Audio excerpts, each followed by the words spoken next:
So I want to talk to y'all about Kuji Kiri.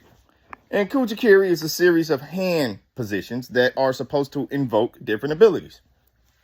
The shinobi use these hand signals, these hand signs and symbols, to once again, to reiterate, invoke certain abilities. But the shinobi are ninjas, for you guys that didn't know. So it was a shinobi would use the Kuji Kiri hand symbols in meditation. Similar to Ninja Assassin, bro.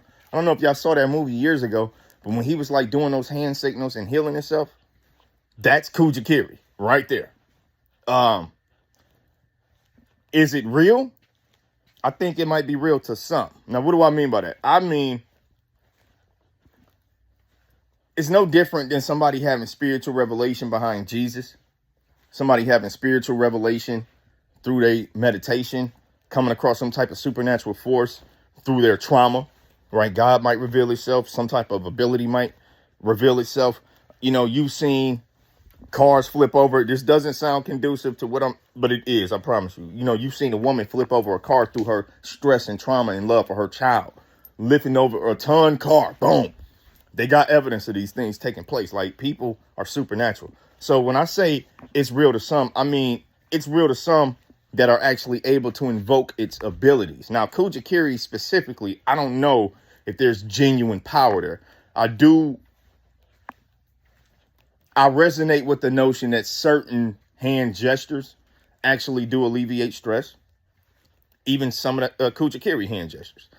So they can alleviate stress. It can help you clear your mind.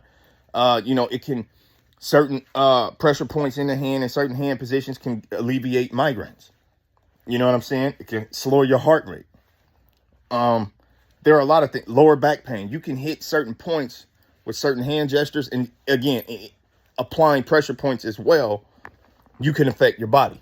So do I believe Kuji Kiri has some type of real significant value? Potentially. Absolutely. If you do it right. It's real for some, just like Christianity is real for some. Some people really encounter God through Christianity. Some people really encounter God as an agnostic. They come to find God. Some people discover supernatural shit through Catholicism. You might be an atheist and have some supernatural event. You might practice other spiritual forms of meditation, transcendental meditation. And you might be able to heal yourself from certain types of trauma and pains that ail your body. You got prayer. You got mass groups of prayer that have been used to heal people and seemingly become a miracle for people. Massive prayers, group prayers. And these hand gestures really ain't no different. It's really a form of meditation, and there's a spiritual connotation to it. So Kuji Kiri is definitely real. It's just not real for everybody. Some of y'all look like clowns. Like, stop trying to be, Naruto Shippuden. It might not work for you. Some of y'all literally been watching too much Naruto. But on another level, them hand gestures do have symbolic actual meaning, and they do have actual effects. I just don't believe that it would affect everybody the same. I don't believe that everybody gonna have the same type of focus and intent, and they ain't got that same type of spiritual energy, so you're not gonna get the same outcome. So is Kuji Kiri hand symbols, is that a real thing in real life? Yes, it's absolutely real. Could it actually be something supernatural and spiritual? Absolutely. Will it work for everybody? Absolutely not. So, do with that what you will. There's there are plenty of, I guess, examples from pressure points to hand postures that you can easily Google or even ask your doctor if your doctor's educated, or if you got one of those holistic, natural, herbal doctors. They definitely probably got some, depending on who you go to, they probably have a wealth of information, even more than me, because I'm using what I know versus what I looked into, the research. You know what I'm saying? I had to do some research on Kuji Kiri because it's not really something that I dabble with. But I'm aware, one of the things I'm painfully aware of is this God thing, this spirit, this energy. It works differently it works the same, but it works differently, bro. I'm not trying to contradict, but the spirit is there. The way that it's going to entertain us is contingent upon how we entertain it, our lifestyles, our life practices, our intent, our actual belief, our faith.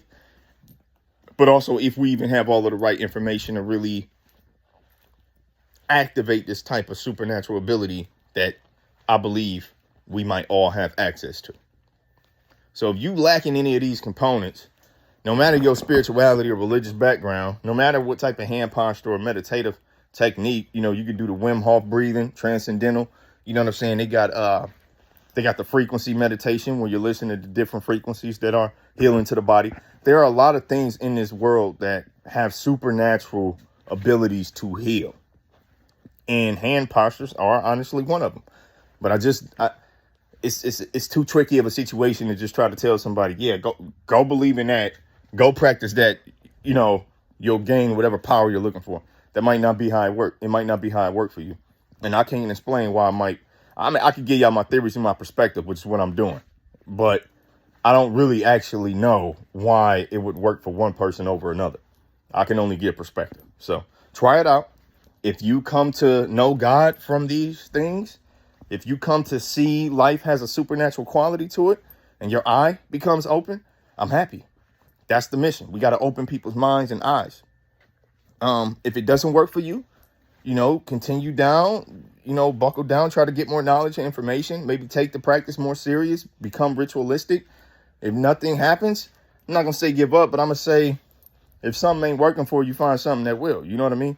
So you might be in the wrong spiritual background that doesn't benefit your energy. It don't benefit your bloodline. It don't benefit your karma. It's just not benefiting you. So don't stick with, again, our people perish from a lack of knowledge. You know what I'm saying? So don't let one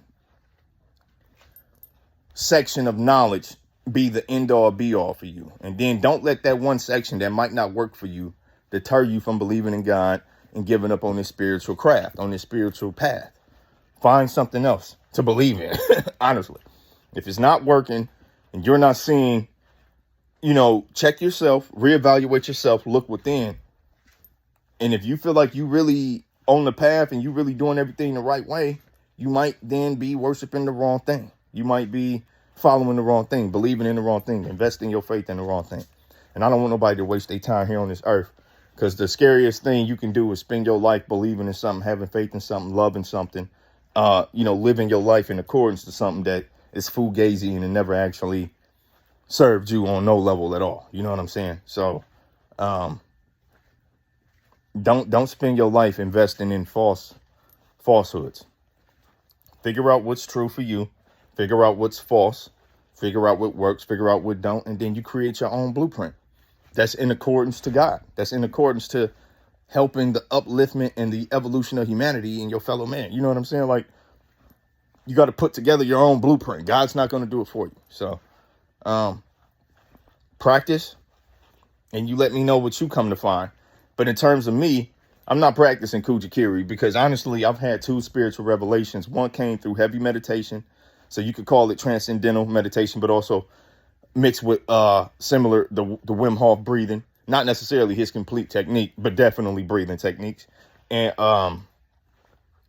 religious practice. So it came through meditation and it came through just me being super invested in a religious spiritual. I don't want to say because the religious sounds like the church and I ain't really that guy, but I am the church. You know what I'm saying? We are the church. The temple of God is in your mind. So like we are the church. But yeah, it came through super spiritual and super religious practices, which is basically reading my Bible daily, talking to God daily, prayer, which is meditation. So I do 2 forms of meditation. One is prayer, and 3 technically. 1 is prayer. 2 is me actually just talking to God. And 3 is actually just the practicing the Zen, blank mind, breathing, being present, body observation. So I would do body scans. Literally try to feel from the top of my forehead, top of my head, all the way to the bottom of my feet, from the bottom of my feet, all the way to the top of my head, from my back, different points in my back and my abs. I try to feel every piece of my body and I'm observing myself so I can get more conscious with this body and take my mind off of the world, off of the external things. And then I go into the breathing meditation of trying to hear God's voice, trying to hear that intuition. So that's how I do it. In a nutshell, like I do body scans to take my mind off the external. I practice the breathing. The breathing then brings oxygen to the brain. You're probably going to experience some lightheaded stuff going on. If so, stop. But I get to a place where I'm just completely focusing on breathing, completely focused on my heartbeat. Boom, boom. I'm trying to take my mind off of the other sounds, off of these other thoughts that my brain trying to produce from the subconscious. And then I continue that path and I'm focusing on God. I'm trying to talk to God through this meditation. As I'm doing a body scan, I fall out of the body scan once I'm in tune with the body and I start talking to God, right? And God don't always, you know what I mean? I don't always hear God, bro. But God always hears me. And what'll happen is that, you know, you come out your meditation. I don't know how soon you're going to get a revelation. I really don't. So I'm not going to tell y'all anything. But for me, man, that shit can happen the same day later. It can happen the next day. It can happen a month. And then I got a spiritual recap happening. Oh, damn, I remember that prayer. I remember I've been talking to God about this for the last 30 days. And now it's finally happening. So like God has a way of talking to me differently than it's going to talk to you and vice versa. Y'all gotta, but you got, when you got an open mind, bro, you're able to see how it moves. I can't fully explain this thing because I'm human. I'm cut off.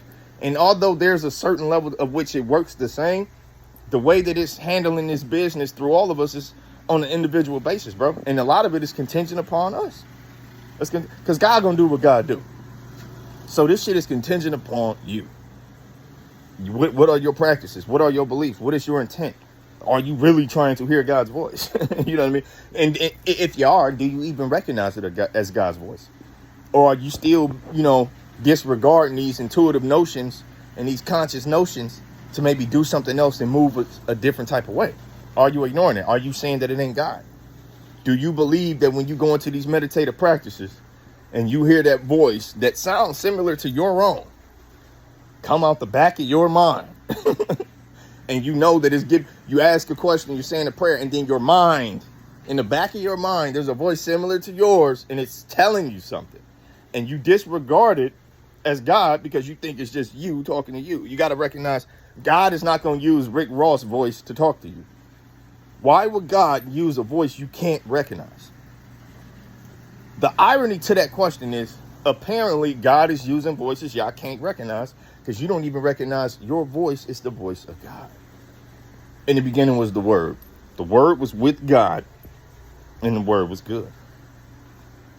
Where's the words? Well, they start in your mind. They start in your heart, but they really start in your brain. You know what I'm saying? It's all in here. God's in you. So is the devil. And the Bible tells you that too. And each of us are tools. Not one, two. Your atom is composed of two different types of energies. Not one, but two. God is in you. Start recognizing the voice. Figure out your own spiritual blueprint. And let's change this planet for the better. Because I'm tired of evil controlling us. All right, I'm out.